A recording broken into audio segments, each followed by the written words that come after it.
இன்றைக்கு கூட அதிமுகவினுடைய அறிக்கை ஒன்றை பார்க்க நேர்ந்தது. அதிமுகவினுடைய அறிக்கையில் என்ன சொல்கிறார்கள் என்று சொன்னால், தேமுதிக கூட்டணியில் தொடருகிற அந்த கூட்டணியில் 2026ஆம் ஆண்டு மாநிலங்களவைக்கு ஒரு இடம் ஒதுக்கப்படும் என்று சொல்கிறார்கள். அன்றைக்கு வருடத்தை குறிப்பிட முடியாது என்று சொன்னவர்கள் இன்றைக்கு ஏன் வருடத்தை குறிப்பிட்டார்கள்? அதன் பின்னால் இருக்கிற சூழ்ச்சியம் என்ன?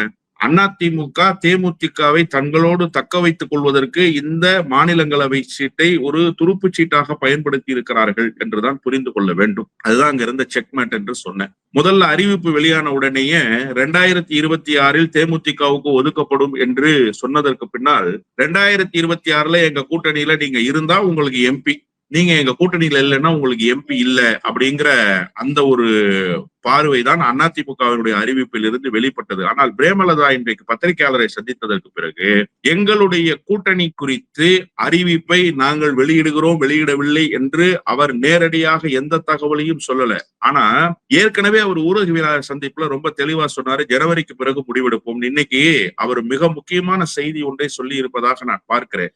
ஒரு செக்மேட்டை வச்சார்ல எடப்பாடி பழனிசாமி தேமுதிகவுக்கு, தேமுதிக திரும்ப மீண்டும் ஒரு செக்மேட்டை இப்ப அதிமுகவுக்கு வச்சிருக்குன்னு தான் நான் பாக்குறேன். என்ன அப்படின்னு சொன்னா, இன்றைக்கு அவருடைய அந்த ஊடகவியலாளர் சந்திப்பில் மிக முக்கியமாக அவர் குறிப்பிட்டிருக்கிற செய்தி, அரசியல் கட்சிகள் எல்லாம் தேர்தலை கணக்கில் கொண்டுதான் எல்லா முடிவுகளையும் எடுக்கிறார்கள். அப்படித்தான் இன்றைக்கு அண்ணன் எடப்பாடி பழனிசாமி இந்த முடிவை எடுத்தார். நாங்களும் தேர்தலை கணக்கில் கொண்டு வரக்கூடிய காலத்தில் முடிவெடுப்போம்ன்றார்.